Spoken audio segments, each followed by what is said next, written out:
नमस्ते विद्या, हमेशा खुश रखती दिया।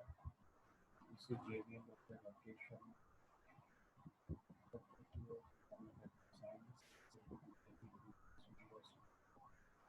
This is our program number 11. Today we are going to discuss about the role of vital force in the disease condition.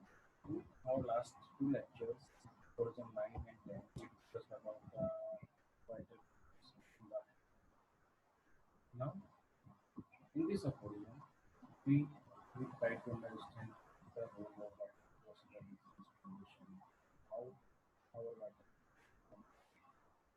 disorder, and what happens, what type of sensations will be produced by disturbed vital force.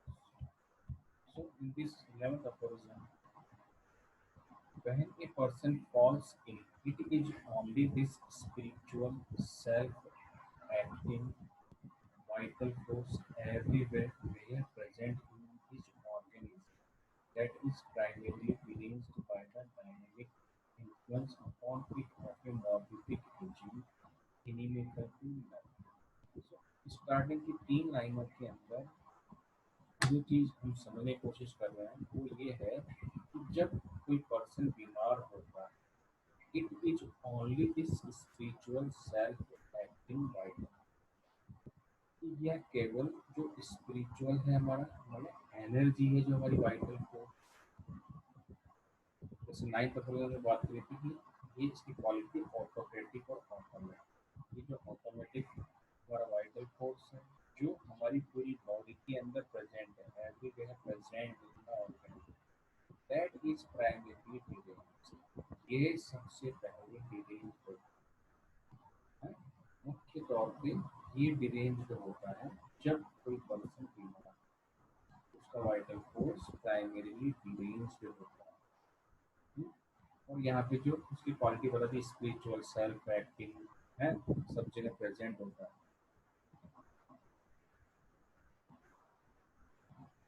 That is deranged by the dynamic influence. अब ये derange क्यों होता है? ये deranged होता है मॉर्बिफिक agent के द्वारा, जिसका भी नेचर वो भी डायनेमिक है और वो हमारे लाइफ के लिए इनिमिकल है, दुश्मन है हमारी लाइफ। क्या हुआ इस लाइन के अंदर? जब कभी कोई पर्सन बीमार होता है तब ये वाइटल फोर्स डिरेंज्ड होता है बेसिकली, और ये डिरेंज्ड होता है मॉर्बिफिक एजेंट के द्वारा जो कि डायनेमिक पावर है, वो भी डायनेमिक पावर है और हमारे डायनेमिक पावर को इन्फ्लुएंस कर देती, इफेक्ट कर देती। It is only the vital force deranged to such an abnormal state that can furnish the organism with its disagreeable sensations। और जब ये वाइटल फोर्स उस मॉर्बिफिक एजेंट के द्वारा बीमार होता है तब ये बॉडी के अंदर डिसएग्रीबल सेंसेशंस प्रोड्यूस कर देता है and incline it to the irregular process which we call diseases. और वो डिसएग्रीबल या डिसऑर्डर्ड हाँ या एबनॉर्मल सेंसेशंस जो हमारी बॉडी के अंदर प्रोड्यूस होते हैं, वो साइन एंड सिम्टम्स जो प्रोड्यूस होते हैं उस एबनॉर्मेलिटी की वजह से, डिसहार्मोनी की वजह से, जिसको हम बोलते हैं डिसीज। ये प्रोसेस स्टार्ट होता है जब हमारा वाइटल फोर्स डायनेमिकली डिरेंज्ड होता है, तो जितने भी हमारी बॉडी के फिजियोलॉजिकल फंक्शन है वो एबनॉर्मल हो जाते हैं, ऑर्गेनाइज्ड वे में रहते हैं हेल्दी कंडीशन में, डिसऑर्गेनाइज्ड हो जाते हैं डिजीज कंडीशन, जिसको हम बोलते हैं डिजीज। और ये एबनॉर्मल सेंसेशन और फंक्शन बाहर एक्सप्रेस होते हैं नॉर्मल साइंस एंड सिम्टम्स के रूप में, and only cognizable by its effect on the organism. Its morbid derangement only makes itself known by the manifestation of disease in the sensation and functions of those parts of the organism exposed to the senses of the observer and physician।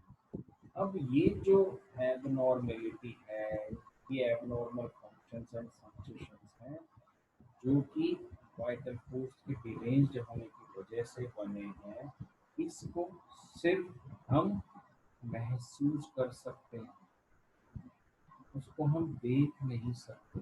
जो भी abnormal functions और sensations means ये abnormal functions हैं physiological level.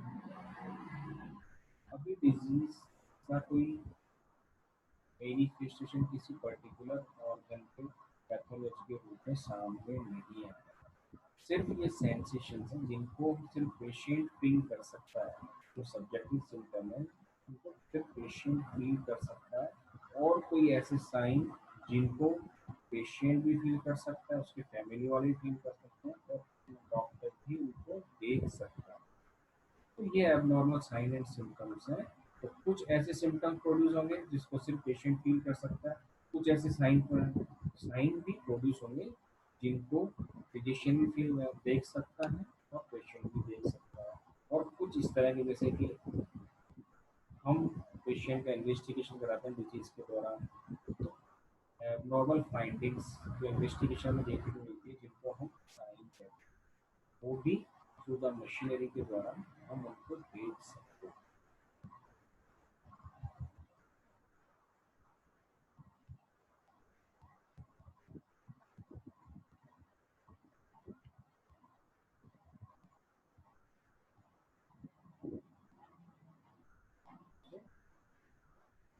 Meaning says that diseases are caused by the derangement of the vital force. Vital force is deranged by the dynamic power of a morphic agent. Yeah, disease causing agent. These morphic agents are inimical to life. The nature of morphic agents are dynamic, and due to this dynamic power, these affects vital energy. This disturbance caused by inimical forces only perceived by senses, resulting in abnormal sensations and functions, cannot be seen by eyes. These abnormal sensations and functions sensed by the patient and signs are observed by the patient, attendant and by doctor. तो ये हमारा explanation था। और इसके अंदर एक word use होता है मटेरियल डिफेंस। इसके अंदर शॉर्ट फॉर्म का रहता है कि what are the material defence, the material cause of the disease. इसका आंसर है material cause of the disease.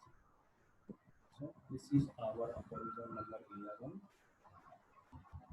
We have completed this aphorism. This session powered by digital version 2.0 for the Women's University. I hope you are satisfied with my digital session. If you have any query, please mention in comment box.